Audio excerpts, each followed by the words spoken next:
قرآن پاک کی سورہ نساء میں اللہ فرماتا ہے کہ نہ تو حضرت عیسیٰ علیہ السلام قتل ہوئے اور نہ وہ سولی پر چڑھائے گئے۔ اس کے علاوہ بہت سی احادیث میں بھی حضرت عیسیٰ علیہ السلام کا ذکر ملتا ہے کہ وہ قرب قیامت میں نبی محترم صلی اللہ علیہ وآلہ وسلم کی امت میں تشریف لائیں گے، امام مہدی علیہ السلام کا ساتھ دیں گے اور دجال کا خاتمہ کریں گے، اور جب اس دنیا سے واپس تشریف لے جائیں گے تو ان کی آخری آرام گاہ گنبد خضرا کے نیچے نبی آخر الزمان نبی محترم حضرت محمد صلی اللہ علیہ وآلہ وسلم کے ساتھ بنے گی۔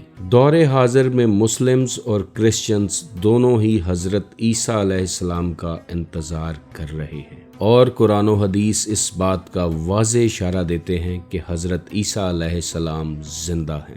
دوسرے نمبر پر جو نبی زندہ ہیں وہ حضرت خضر علیہ السلام ہیں۔ کچھ لوگ انہیں اللہ کا بندہ، کچھ نبی اور کچھ ولی اللہ تصور کرتے ہیں، اور یہ وہی خضر ہیں جنہوں نے آب حیات پی رکھا ہے، یعنی کہ وہ پانی جسے پینے والا کبھی نہیں مرتا۔ ان کے بارے میں کہا جاتا ہے کہ یہ کسی بادشاہ کی اولاد تھے، مگر انہیں اس دنیا کی بادشاہت بالکل پسند نہیں تھی، اس لیے انہوں نے اپنے والد گرامی کے تخت پر بیٹھنے سے انکار کر دیا اور دنیا کی اس فانی سلطنت کو ٹھکرا دیا۔ روایات میں ملتا ہے کہ آپ نے جنگلوں اور پہاڑوں کا رخ کیا اور وہاں اللہ کی یاد میں ڈوبے رہے، اور انہی جنگلوں میں آپ کو کسی جگہ آب حیات کا چشمہ بھی ملا، اور جس کا پانی آپ نے نوش فرمایا، اور اسی پانی کی بدولت اب آپ قیامت تک زندہ رہیں گے۔ حضرت انس رضی اللہ تعالی عنہ سے روایت ہے کہ جب نبی کریم صلی اللہ علیہ وآلہ وسلم کا وصال ہوا تو ایک نورانی چہرے والا شخص حضور کے قریب آ کر کچھ پڑھنے لگا اور پھر واپس چلا گیا۔ لوگوں نے جب حضرت علی علیہ السلام سے پوچھا کہ یہ شخصیت کون تھی تو آپ علیہ السلام نے فرمایا کہ یہ حضرت خضر علیہ السلام تھے۔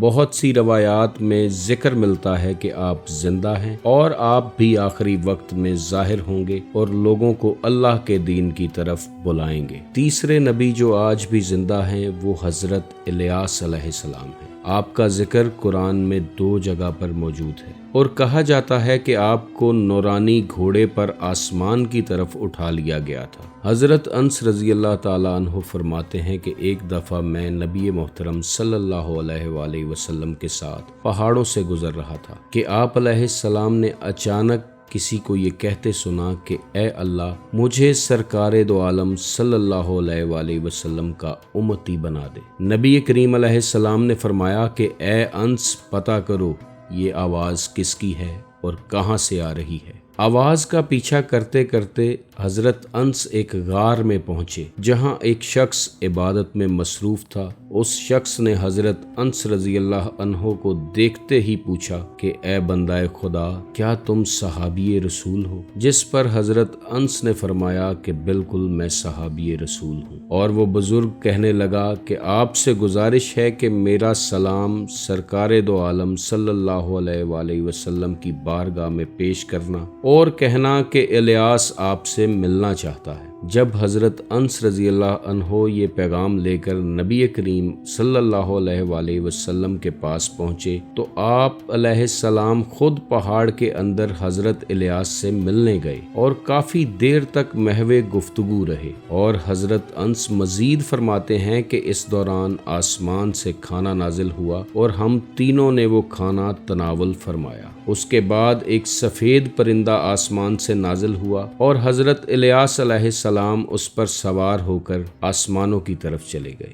روایات میں حضرت الیاس اور حضرت خضر علیہ السلام دونوں کے بارے میں کہا جاتا ہے کہ یہ رمضان کا مہینہ بیت اللہ شریف میں گزارتے ہیں، وہاں اللہ کی عبادت میں مصروف رہتے ہیں اور لوگوں کی بھلائی کے لیے کام کرتے ہیں۔ چوتھے نمبر پر ذکر کرتے ہیں حضرت ادریس علیہ السلام کا، جن کے زندہ ہونے کا ذکر مختلف روایات میں ملتا ہے۔ کرسچنز کی مقدس بائبل میں حضرت ادریس علیہ السلام کے نام سے ایک پورا چیپٹر موجود ہے جسے بک آف اینوک کہتے ہیں۔ قرآن پاک میں حضرت ادریس علیہ السلام کا ذکر کچھ یوں ہے کہ یہ اللہ کے پرہیزگار بندے اور نبی تھے اور جنت کی طرف اٹھا لیے گئے تھے۔ معراج کی رات بھی نبی محترم صلی اللہ علیہ وآلہ وسلم کی ملاقات حضرت ادریس سے چوتھے آسمان پر ہوئی۔ آج بک آف اینوک کے مطالعے سے پتہ چلتا ہے کہ حضرت ادریس انٹر گلیکٹک سفر کیا کرتے تھے اور مختلف سیاروں پر موجود مخلوقات سے ملاقات کرتے تھے۔ روایات میں ملتا ہے کہ ایک دفعہ آپ نے موت کے فرشتے سے کہا کہ میں موت کا ذائقہ چکھنا چاہتا ہوں۔ فرشتے نے ایک لمحے کے لیے آپ کی روح قبض کی اور واپس جسم میں ڈال دی۔ پھر آپ نے فرمایا کہ میں جنت اور دوزخ دیکھنا چاہتا ہوں، تو پہلے آپ کو دوزخ اور پھر جنت کا منظر دکھایا گیا۔ پھر آپ نے فرمایا کہ میں اس جنت میں رہنا چاہتا ہوں، اور اللہ تعالیٰ کی طرف سے آپ کو اسی جنت میں رہنے کی اجازت مل گئی۔ ایسا لگتا ہے جیسے یہ خاص جنت چوتھے آسمان پر ہی ہوگی، کیونکہ معراج کی رات جب آپ نبی کریم صلی اللہ علیہ وآلہ وسلم سے ملے تو آپ چوتھے آسمان پر ہی تھے۔ ناظرین، ان 4 نبیوں کے بارے میں کہا جاتا ہے کہ یہ زندہ ہیں، اور اس بات کے شواہد مختلف احادیث اور تاریخ کی کتابوں میں ملتے ہیں۔ ان نبیوں کو زندہ رکھنے میں بھی اللہ کی کوئی بڑی حکمت پوشیدہ ہے، کیونکہ زندگی اور موت دونوں کا مالک اللہ کریم ہے۔ ہو سکتا ہے کہ ان نبیوں کو زندہ رکھنے کے ساتھ ساتھ انہیں کوئی اہم ذمہ داریاں سونپ دی گئی ہوں جو قرب قیامت میں یا بڑے واقعات کے وقت ظاہر ہوں گی۔ ان میں سے کچھ انبیاء کرام قیامت کے وقت ظاہر ہوں گے اور آخری بار انسانیت کو حق کی دعوت دیں گے۔ اللہ تعالیٰ سے دعا ہے کہ اللہ آپ کو اور مجھے نبی محترم صلی اللہ علیہ وآلہ وسلم اور ان کے گھرانے کے وفاداروں میں شامل فرمائے، اور قیامت کے دن نبی کریم صلی اللہ علیہ وآلہ وسلم کی شفاعت سے بہرہ مند فرمائے۔ ناظرین، آپ سے گزارش ہے کہ اس طرح کی مزید ویڈیوز دیکھنے کے لیے ہمارے چینل کو سبسکرائب کیجیے گا اور ویڈیو کو لائک اینڈ شیئر ضرور کیجیے گا۔ آپ خوش رہیں، آباد رہیں، اور رحمت خداوندی آپ کے گھروں پہ سایہ فگن رہے۔ اللہ حافظ۔